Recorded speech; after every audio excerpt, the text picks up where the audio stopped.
संख्या में आए, आपका धन्यवाद।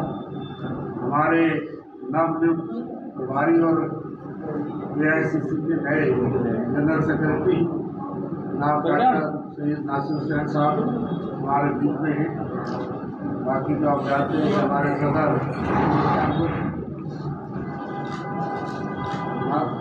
हमारे मीर कला साहब, हमारे जम्मू कश्मीर से ही ऑल इंडिया के जनरल सेक्रेटरी और CLP के लीडर जनाब मीर साहब, हमारे वर्किंग प्रेसिडेंट साहबान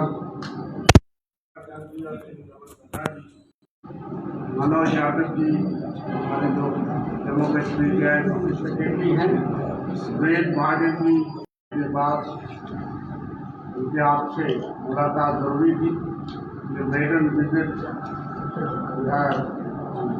डॉक्टर साहब की कल से 3 दिन की शुरू हुई है। आप जानते हैं कि कांग्रेस अध्यक्ष मल्लिकार्जुन खड़गे जी के ऑफिसर उसको देखते आए हैं कई सालों से, और राज्यसभा के दूसरी बार सांसद हैं, चीफ विप हैं राज्यसभा में, और बहुत ही हमारे विग्रह में हमसे विश्वास करूँगा आप सीधे वो आपसे मुखातिब होंगे।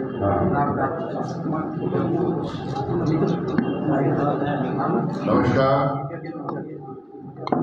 हमारे साथ में जम्मू कश्मीर प्रदेश कांग्रेस कमेटी के सदर आमिर कर्रा साहब, CWC मेंबर, जनरल सेक्रेटरी और CLP लीडर जनाब गुलाम अहमद मीर साहब, वर्किंग प्रेसिडेंट और फॉर्मर DCM ताराचंद साहब, और एक वर्किंग प्रेसिडेंट मर रमन बल्ला साहब, शर्मा जी, AICC सेक्रेटरी मनोज यादव जी, वेद महाजन जी, और सारे मीडिया के दोस्तों।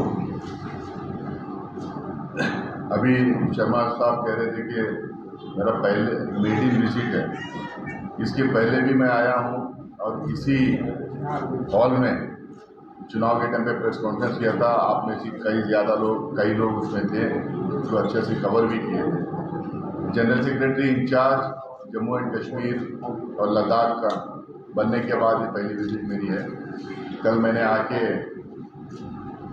हमारे पार्टी के जो सीनियर लीडर्स हैं, जो फॉर्मर ऑफिस बेरर्स, जो प्रेजेंट ऑफिस बेरर्स हैं, DCC प्रेसिडेंट्स हैं, उन तमाम लोगों से बातचीत की।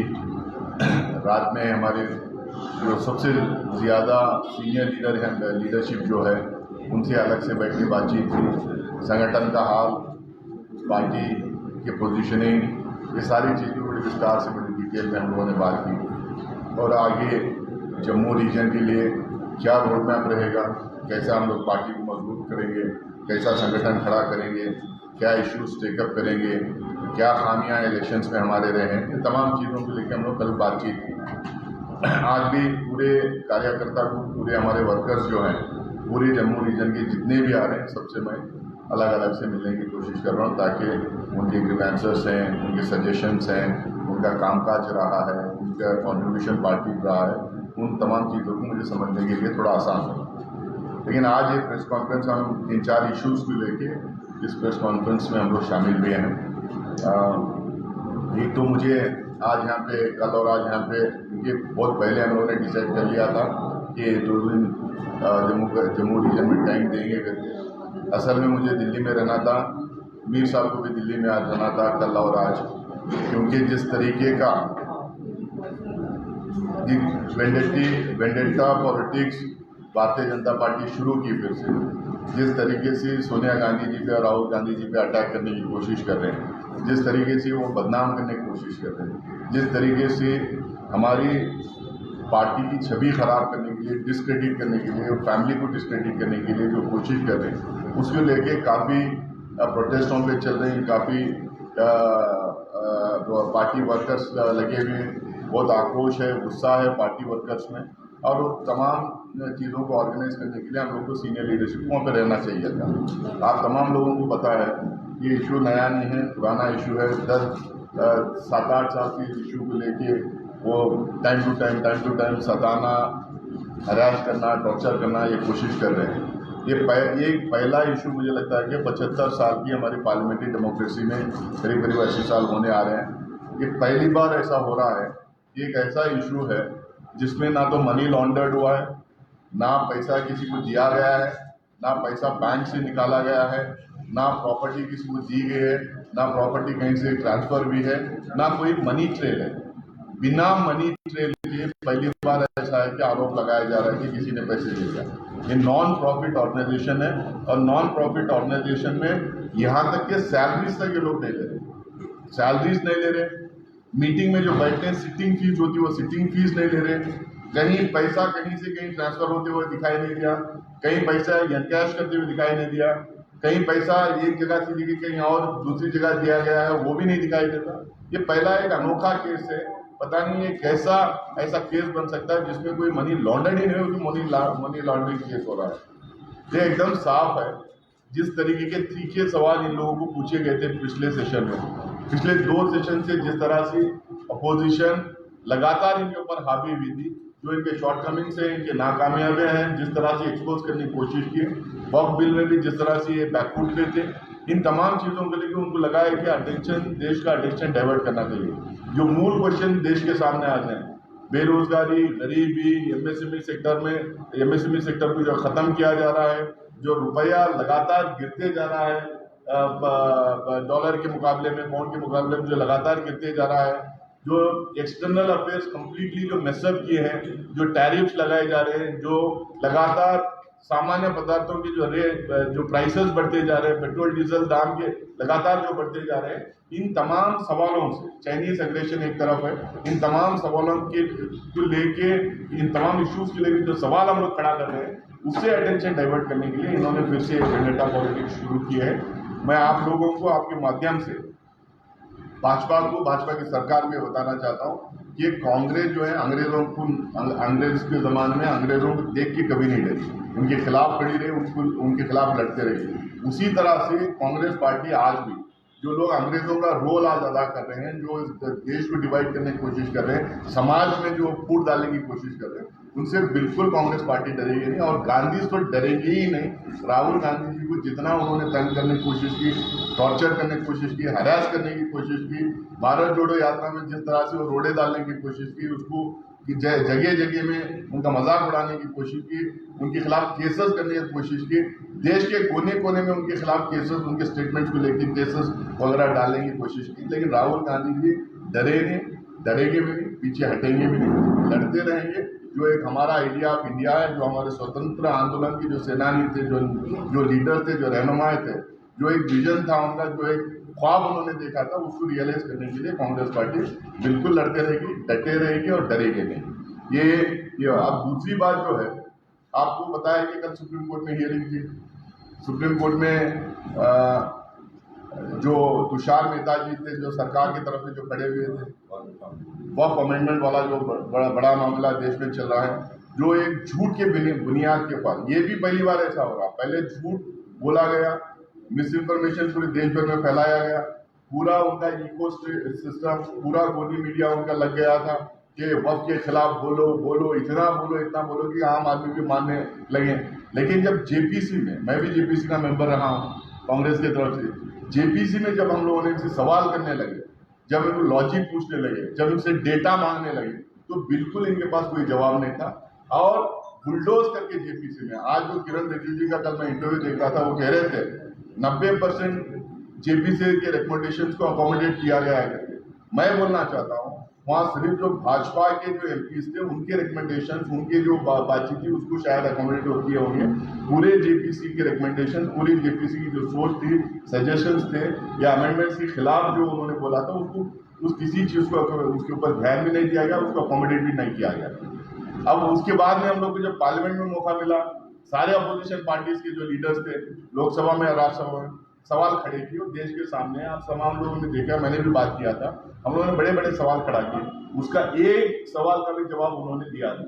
ना ही अमित शाह जी दिए, ना ही माइनॉरिटी अफेयर्स मिनिस्टर दिए, ना ही उनकी तरफ से जितने बोलने वाले सीनियर लीडर्स थे, कोई भी उसका जवाब नहीं दिया। आज हम लोग जो जेपीसी में और पार्लियामेंट में जो सवाल खड़ा किए थे, जो उठाए थे, जो हमारा वो लोग कंफ्यूजन ही जो बोल रहे थे, उसको हम लोग बोल रहे थे आप क्लैरिफाई करो। जो जवाब नहीं आ रहा था उसी तरह के सवाल आज सुप्रीम कोर्ट उनके सामने खड़ा किए, उसी तरह के सवाल उनको पूछ रही है। तो बिल्कुल भारतीय जनता पार्टी की तरफ से या सरकार की तरफ से या उनके लॉ डिपार्टमेंट की तरफ से बिल्कुल कोई तर्क नहीं, कोई लॉजिक नहीं, कोई जवाब नहीं। इसीलिए उन्होंने आधे दिन का टाइम पूछा। इंटीरियम ऑर्डर तो दे ही रहे थे, आप लोग सब लाइव स्ट्रीमिंग देख रहे थे उसको, इंटीरियम ऑर्डर दे रहे थे उसमें, लेकिन इन्होंने आधे दिन का टाइम पूछा, अगले दिन 1 दिन का टाइम पूछा, अगले दिन 2 बजे फिर से हियरिंग थी। उन्होंने आके बोल दिया भाई जब तक ये हियरिंग खत्म नहीं हो जाएगी तो हम लोग उसमें वर्क बाय यूजर वाला एज इट इज रहेगा, कोई जमीन डी नोटिफाई नहीं करेंगे करके उन्होंने लिखित में दिया है। दूसरा जो है ये बोर्ड्स और काउंसिल्स को हम लोग बिल्कुल रिकॉन्स्टिट्यूट नहीं करेंगे जब तक ये हियरिंग नहीं हो जाती, ये दिया है। तीसरा उसमें बाई एंड लार्ज कोर्ट के सामने ये बोला गया है एक हिसाब से वो स्टे ही है पूरे बिल पे कि भाई जब तक ये डिस्पोज नहीं हो जाता कि हम इसमें कोई अमेंडमेंट को इम्प्लीमेंट करने की कोशिश नहीं करेंगे, ये उन्होंने अब कहा है। अगर उनके पास जवाब होते, अगर उनके पास आंसर्स होते, जितना उन्होंने गलत सलत फैलाए थे, मिस इन्फॉर्मेशन फैलाए थे, तो उसको लेकर अगर जवाब होते तो इनको लिखित वहाँ पे देने की जरूरत ही नहीं पड़ती। तो आज उस पर भी ये बैकफुट पे है। हम लोग क्योंकि गुजरात में ग्रासरूट लेवल से कांग्रेस पार्टी को बिल्डअप करने का काम शुरू किया, हमारा एआईसीसी सेशन हुआ, कई हमारे प्रोग्राम्स हमें चल रहे हैं, बिहार का चुनाव आने वाला है, वक्त पे बैकफुट पे वो जा रहे हैं लगातार। तो अब उनको लग रहा है कि कुछ ना कुछ करना पड़ेगा, इसीलिए जो है ये वेंडटा पॉलिटिक्स उन्होंने शुरू किया। ये 2 बड़े मसले नेशनल लेवल के हैं।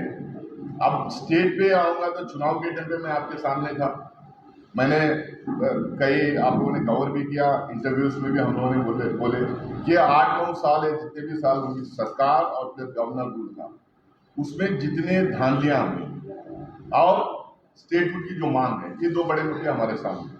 एक नंबर 1 जो स्टेट रूट की उन्होंने मांग की और उन्होंने खुद बोला है कि स्टेट रूट वो देंगे। हम लोगों ने ये किया कि स्टेट रूट देना चाहिए, उसके साथ में ये अलग अलग स्टेट्स को जो स्टेटसेस दिए हैं, हिमाचल प्रदेश में दिए हैं, आसाम में दिए हैं, मेघालय दिए हैं, मणिपुर दिए हैं, उस तरह से थोड़ा क्योंकि बॉर्डर स्टेट है उसकी भी थोड़ा स्पेशल ट्रीटमेंट मिलना चाहिए। तीसरी बात हम लोगों ने कहा था कि फाइनेंशियल पैकेज भी देना चाहिए ताकि यहाँ की नई इंडस्ट्री को लाना है, नया डेवलपमेंट वर्क यहाँ पे करना है, ऑनगोइंग डेवलपमेंट वर्क को पूरा कंप्लीट करना है, तो स्पेशल पैकेज की भी जरूरत है, फाइनेंशियल पैकेज की भी करके हम लोगों ने उस टाइम पे बोला था। अब ये सरकार पर इलेक्शन हो गए, सरकार आ गई, उनकी सरकार बनी नहीं, कोएलिशन की सरकार बनी है, मजबूत सरकार बनी है। अब इसमें स्टेट फूड देने में उनको डिले क्यों करते? हमने तो कहा था, उन्होंने अनाउंस किया था, प्राइम मिनिस्टर ने भी किया, अमित शाह जी ने भी किया, गृह मंत्री ने भी, तो स्टेट फूड क्यों नहीं दे रहे? ये हमारी रियासत, हमारा हक करके हमारी पार्टी की तरफ से पूरे जम्मू कश्मीर में एक मुहिम छेड़ी गई। हमारे लीडर्स पूरे डिस्ट्रिक्ट्स में गए, लोगों को इकट्ठा किए, वहां पे अपनी बात रखी और सरकार से लगातार डिमांड करने का काम कर रहे हैं।